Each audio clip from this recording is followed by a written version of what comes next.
नमस्कार दोस्तों, स्वागत है आपका एक बार फिर से। देखिए, आज के जो प्रश्न हैं वो काफ़ी इम्पोर्टेंट रहेंगे। जो पहले भी हमने कुछ प्रश्न ऐसे किए हैं जो अभी राजस्थान कर्मचारी चयन बोर्ड के जितने एग्ज़ाम हुए हैं उनमें खूब प्रश्न हैं वो पूछे गए हैं। तो उम्मीद है आपको ये वीडियो पसंद आएगा, पूरा ध्यान से देखिएगा। शुरू करते हैं आज का पहला प्रश्न। निम्नलिखित में से कौन सा एक मरुस्थल का प्रकार नहीं है? देखिए, ईर्ग, हमादा, रेग और तल्ली ऑप्शन में दिए गए हैं।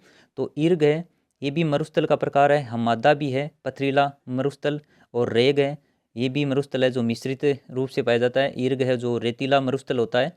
तो तल्ली है, ये कोई मरुस्थल नहीं है। ये जो रेगिस्तानी इलाके होते हैं वहाँ पर छोटे छोटे गड्ढों में जब वर्षा का जल इकट्ठा हो जाता है तो उसे तल्ली या फिर पोखर भी कहते हैं। तो इसका सही आंसर हो जाएगा ऑप्शन नंबर 4।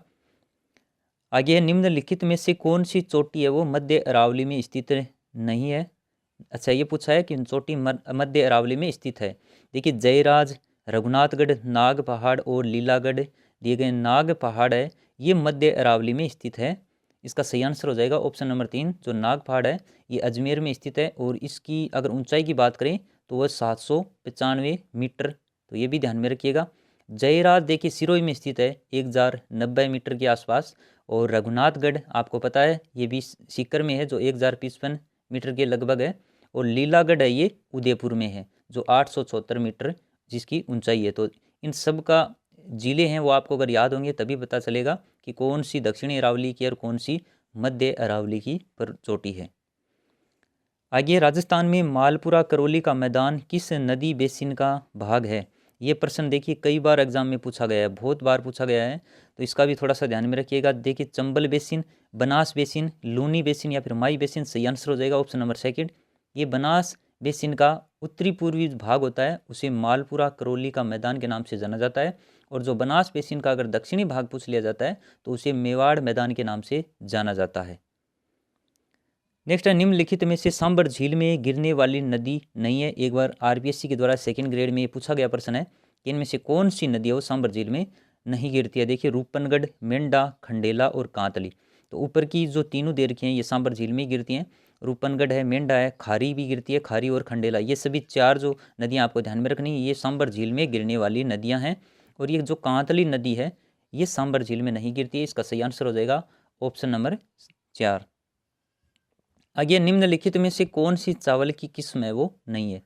देखिए, ऑप्शन में दिए गए माई, सुगंधा और हंसा, परमल, चंबल, सोना कल्याण, सोनालिका और बासमती और पूसा सुगंध। तो चावल की किस्म है वो इसमें कौन सी नहीं है? तो ये जो सोना कल्याण, सोनालिका दे रखी है ये गेहूं की किस्म है। तो सही आंसर हो जाएगा विकल्प नंबर 3। आगे का प्रश्न है, बाढ़ संभाव्य पूर्वी मैदानी क्षेत्र जलवायु खंड का विस्तार किस जिले में नहीं है? देखिए, कृषि जलवायु खंड कितने हैं? 10। और ये तो वनपाल जो परीक्षा हुई उसमें तो सीधा ही पूछ लिया कि कितने कृषि जलवायु खंड है? 10। लेकिन कई बार क्या होता है, अगर कोई प्रश्न बनता है तो इनमें से संबंधित इनके जिले या इनके मुख्यालय से संबंधित भी प्रश्न बन सकता है। तो आपको बताना है कि बाढ़ संभाव्य पूर्वी मैदानी क्षेत्र जलवायु खंड का कौन सा जिला है उसमें नहीं शामिल है, तो वो जयपुर होगा ऑप्शन नंबर 4। ये जो जयपुर है ये अर्ध शुष्क पूर्वी मैदानी क्षेत्र कृषि जलवायु खंड का भाग है, इसलिए जयपुर जिला इसमें शामिल नहीं है। इसके अलावा देखिए, करौली, भरतपुर, सवाई माधोपुर, अलवर, ये सभी जिले हैं ये आते हैं बाढ़ संभाव्य पूर्वी मैदानी क्षेत्र में। और इसका जो अनुसंधान केंद्र है, इस कृषि अनुसंधान केंद्र वो है नवगांव, अलवर में। तो ये भी कृषि अनुसंधान केंद्र जितने भी हैं वो भी 10 के 10 आपको ध्यान में रखनी है। आगे देखते हैं, चौधरी चरण सिंह राष्ट्रीय कृषि विपणन संस्थान की स्थापना जयपुर में वो कब की गई थी? विकल्प देखिए, 1982 में, 85 में, 1988 में और 1956 में। इसका जो सही आंसर है हो जाएगा ऑप्शन नंबर 3। 1988 में चौधरी चरण सिंह राष्ट्रीय कृषि विपणन संस्थान की स्थापना कहाँ पर की गई थी? जयपुर में की गई थी। ये भी आपको ध्यान में रखना है। आगे देखिए, राजस्थान में कितने कृषि विश्वविद्यालय स्थापित हैं? तो ऑप्शन में दिए गए 2, 3, 5 या फिर 7। तो अभी जो कितने कृषि विश्वविद्यालय हैं? 5। कौन कौन से हैं? देखिए, एक है स्वामी केशवानंद कृषि विश्वविद्यालय जो बीकानेर में स्थित है। महाराणा प्रताप कृषि विश्वविद्यालय उदयपुर में स्थित है। और एक बोरखेड़ा कोटा में है, एक मंडोर जोधपुर में, और कर्ण नरेंद्र कृषि विश्वविद्यालय वो जोबनेर जयपुर में स्थित है। तो ये जिले भी आपको विशेष तौर पर ध्यान रखने हैं, बीकानेर, उदयपुर, कोटा, जोधपुर और जयपुर। अगर आपसे ये पूछा जाता है कि किस जिले में कृषि विश्वविद्यालय स्थापित नहीं है तो आपको ऐसे ध्यान में रखना है थोड़ा सा। आगे देखते हैं, गोपाल योजना का प्रारंभ कब से किया गया था? जो गोपाल योजना है ये इसका शुरुआत कब से हुई थी? 1990 से, 97 से, 1999 से, 1959 से। तो इसका जो सही आंसर हो जाएगा 1990 से गोपाल योजना वो राजस्थान के दक्षिण पूर्वी जिलों में चलाई गई है और ये 10 जिलों में चलाई जा रही है। तो इससे संबंधित कुछ ये महत्वपूर्ण तथ्य इनको भी ध्यान में रखना है। गोपाल योजना प्रारंभ हुई थी 1990 में। आगे रामसर अजमेर में स्थित बकरी विकास एवं चारा उत्पादन परियोजना हेतु वित्तीय सहयोग है वो किस देश के द्वारा किया गया था? ये जो रामसर में स्थित है बकरी विकास एवं चारा उत्पादन केंद्र है, ये कई बार एग्जाम में भी पूछा जाता है, लेकिन इसे वित्तीय सहायता किसके द्वारा दी गई थी? स्विट्जरलैंड, कनाडा, ब्रिटेन या फिर अमेरिका? सही आंसर हो जाएगा ऑप्शन नंबर फर्स्ट, स्विट्जरलैंड के द्वारा इसे वित्तीय सहायता उपलब्ध कराई गई है। आगे देखिए, जनगणना 2001 से 2011 के मध्य राजस्थान के किन जिलों में जो लिंगानुपात है उसमें कमी आई है? कौन सी जिले हैं वो? राजसमंद, चूरू, अजमेर, धौलपुर, अजमेर, झालावाड़, धौलपुर और झालावाड़। तो जो सर्वाधिक कमी आई है वो किन जिलों में आई है? राइट आंसर हो जाएगा राजसमंद और चूरू में। यहाँ पर इन जिलों में लिंगानुपात में भारी गिरावट हुई है। आगे, राजस्थान में सर्वाधिक जनसंख्या किस जनजाति की है? जनजाति वाला अगर टॉपिक लगता है तो देखिए इससे प्रश्न निश्चित रूप से आएंगे परीक्षा में। अब सबसे एक नंबर पर सर्वप्रथम कौन सी जनजाति है? मीणा, भील, गरासिया और सहरिया। तो इसका सही आंसर क्या हो जाएगा? Option number first Meena. इसके बाद में देखिए क्रम से भील, उसके बाद में गरासिया और उसके बाद में सहरिया, ये क्रम से दिए हुए हैं।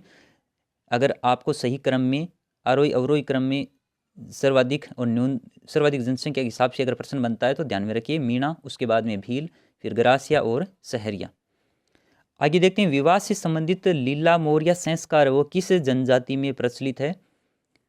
तो इसका जो सही आंसर है वो जाएगा देखिए मीणा जनजाति में है जो विवाह। और ये लीला मोरिया संस्कार किससे संबंधित है ऐसे भी पूछा जा सकता है, तो ये विवाह से संबंधित है और ये मीणा जनजाति का एक संस्कार है। आगे, हिंदुस्तान कॉपर लिमिटेड की स्थापना वो कब की गई थी और ये कहाँ पर स्थापित है? ये झुंझुनू जिले में स्थापित है। 1966 में, 1967 में, 1981 में, 1978 में। देखिए इसका जो सही आंसर हो जाएगा 1967 में हिंदुस्तान कॉपर लिमिटेड की स्थापना वो खेतड़ी झुंझुनू में की गई थी। और सबसे प्रमुख बात, इसका अगर मुख्यालय पूछा जाता है तो थोड़ा सा ध्यान में रखना आपको, इसका मुख्यालय वो कोलकाता में दिया गया है, कोलकाता में है, तो ये भी थोड़ा ध्यान में रखना है। और इसकी स्थापना 1967 में की गई थी। कहाँ पर? खेतड़ी झुंझुनू में। आगे देखते हैं, चांदमारी ताम्र परियोजना का संबंध किस जिले से है? जयपुर, झुंझुनू, अलवर या फिर उदयपुर? तो इसका सही आंसर हो जाएगा झुंझुनू में। जो चांदमारी ताम्र परियोजना, ये भी एग्जाम में देखिए राजस्थान कर्मचारी चयन बोर्ड द्वारा पूछा गया प्रश्न है ये भी, तो इसका थोड़ा सा ध्यान में रखिए क्योंकि एग्जाम में आप देख रहे हैं कई प्रश्न हैं वो दोबारा से रिपीट हो रहे हैं, तो ऐसे प्रश्नों को आप जरूर देखिए, हो सकता है एग्जाम में दोबारा से पूछ लिए जाएं। आगे, निम्नलिखित में से राजस्थान की सबसे बड़ी सूती वस्त्र मिल कौन सी है? हम हमेशा पढ़ते हैं कि राजस्थान की सबसे पहली सूती वस्त्र मिल दया कृष्णा मिल लिमिटेड ब्यावर, कई बार पढ़ चुके हैं हम, जिसकी स्थापना 1889 में हुई थी। लेकिन यहाँ पर पूछा गया सबसे बड़ी सूती वस्त्र मिल कौन सी है, तो देखिए इसका सही आंसर हो जाएगा महाराजा उमेद सिंह मिल्स लिमिटेड पाली है, वो राजस्थान की सबसे बड़ी सूती वस्त्र मिल है। और जो प्रथम अगर पूछी जाती है तो दया कृष्णा मिल्स लिमिटेड ब्यावर, जिसकी स्थापना 1889 में की गई थी। नेक्स्ट है, राजस्थान का प्रथम सफ़ेद सीमेंट का कारखाना कहाँ पर स्थापित किया गया था? गोटन नागौर में, खारिया खंगार जोधपुर में, मांगरोल चित्तौड़गढ़ या फिर भोपाल सागर चित्तौड़गढ़ में? सही आंसर हो जाएगा गोटन नागौर में राजस्थान का प्रथम सफ़ेद सीमेंट कारखाना स्थापित किया गया था 1984 में।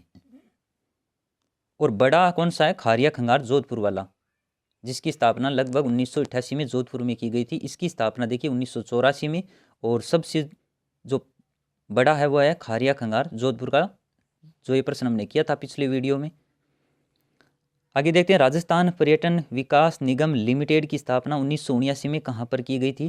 पर्यटन से संबंधित प्रश्न है ये। इसकी स्थापना देखिए की गई थी जयपुर जिले में। ये 1979 में स्थापना की गई थी इसकी और जयपुर जिले में की गई थी। आगे का प्रश्न देखते हैं, नवीनतम राजस्थान पर्यटन नीति कब से लागू की गई है?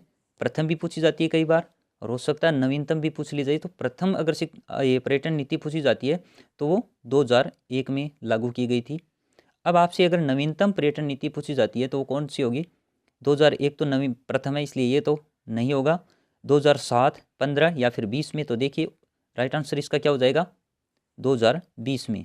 जो राजस्थान की नवीनतम पर्यटन नीति है वो 2020 से लागू की गई है और प्रथम 2001 से।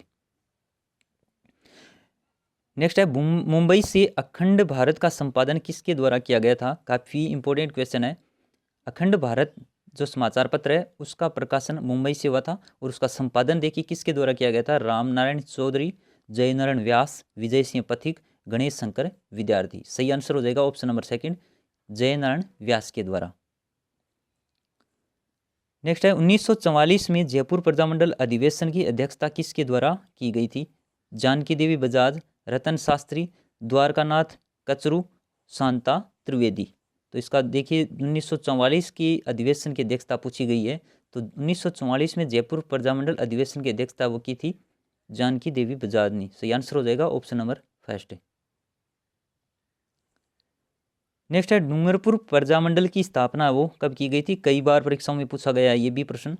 डूंगरपुर प्रजामंडल की स्थापना आरपीएससी तो कई बार पूछ चुकी है इस प्रश्न को, 1942, 44, 45 या फिर 46 में। तो सही आंसर क्या हो जाएगा ऑप्शन नंबर सेकंड, 1944 में डूंगरपुर प्रजामंडल की स्थापना वो की गई थी। देखिए 1942 वाला अगर पूछा जाता है तो इसकी 1942 में कुशलगढ़ प्रजामंडल की स्थापना हुई थी और जैसलमेर, प्रतापगढ़, बांसवाड़ा इन तीनों की 1945 में और 1946 में झालावाड़ प्रजामंडल की स्थापना की गई थी। तो ये सभी इंपॉर्टेंट हैं, हो सकता है एग्जाम में डूंगरपुर ही वापस पूछ लिया जाए या फिर किसी और प्रजामंडल की स्थापना वर्ष है वो पूछा जा सकता है।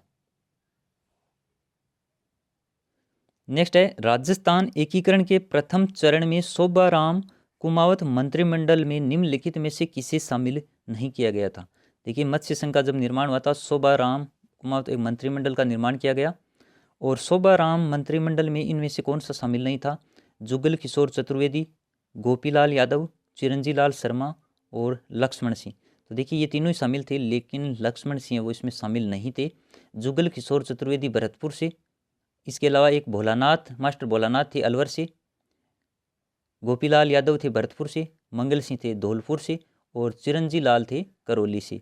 तो ये जो पांच हैं ये पांचों ही आपको ध्यान में रखने हैं और ये शोभाराम कुमावत मंत्रिमंडल में शामिल थे लेकिन लक्ष्मण सिंह इसमें शामिल नहीं थे।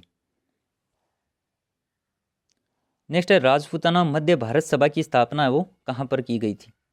विकल्प में दिए गए वर्धा, दिल्ली, ब्यावर और मुंबई। इसका सही आंसर क्या हो जाएगा? कई बार हम कर चुके हैं राजपूताना मध्य भारत सभा, तो इसकी स्थापना देखिए हो गई थी दिल्ली में, जो चांदनी चौक में स्थित मारवाड़ी पुस्तकालय है वहाँ पर जमनालाल बजाज की अध्यक्षता में राजपूताना मध्य भारत सभा की स्थापना हुई थी 1918 में। देखिए दोनों इंपॉर्टेंट हैं, राजस्थान सेवा संघ और राजपूताना मध्य भारत सभा। आप किसी भी परीक्षा देने जा रहे हैं किसी भी तरह की, उसमें से अगर इस टॉपिक से कोई प्रश्न आएगा तो इन दो में से पूरे चांस हैं कि राजस्थान सेवा संघ या फिर राजपूताना मध्य भारत सभा वाला प्रश्न आपको जरूर मिलेगा। अब पूछता क्या उनमें से अध्यक्षता पूछता है या उसकी स्थापना कहाँ पर हुई, अधिवेशन किसकी अध्यक्षता में, कुछ भी प्रकार से पूछे लेकिन प्रश्न इन दो में से निश्चित रूप से पूछा जाता है। अब ये जो वर्धा इसका ध्यान में रखना, ये राजपूताना मध्य भारत सभा ये दिल्ली में हुई थी, वर्धा में स्थापना की गई थी राजस्थान सेवा संघ की, जो कई बार परीक्षा में पूछा गया है और उसकी स्थापना वर्ष है 1919, जिसे बाद में अजमेर हस्तांतरित कर दिया गया था। लेकिन जो राजपूताना मध्य भारत सभा है जो रीट में भी पूछा गया था, इसकी स्थापना दिल्ली में की गई थी जमनालाल बजाज की अध्यक्षता में मारवाड़ी पुस्तकालय में, और कब की गई थी 1918 में। आगे, हारोजी, हंसोजी, पालोजी, टोडरजी, बोयजी का संबंध किस संप्रदाय से है? विश्नोई संप्रदाय, जसनाती संप्रदाय, दादू संप्रदाय या फिर राम सनई संप्रदाय। देखिए ये जितने भी संत यहाँ पर दिए गए हैं किस संप्रदाय के हैं? ये हैं जसनाती संप्रदाय के। कल जैसे एक क्वेश्चन में हमसे गड़बड़ हो गई थी, जो दादू संप्रदाय के थे वो जसनाती संप्रदाय बता दिया गया था, बाद में उसमें सुधार कर दिया। इसलिए टेलीग्राम चैनल से आप जरूर जुड़ जाइए, अगर किसी भी प्रकार की प्रश्नों में समस्या होगी तो वहाँ पर आपको अवगत करा दिया जाएगा। तो ये हारोजी, हंसोजी, पालोजी, टोडरजी ये सभी हैं जसनाती संप्रदाय के। तो इसका सही आंसर विकल्प नंबर सेकंड हो जाएगा।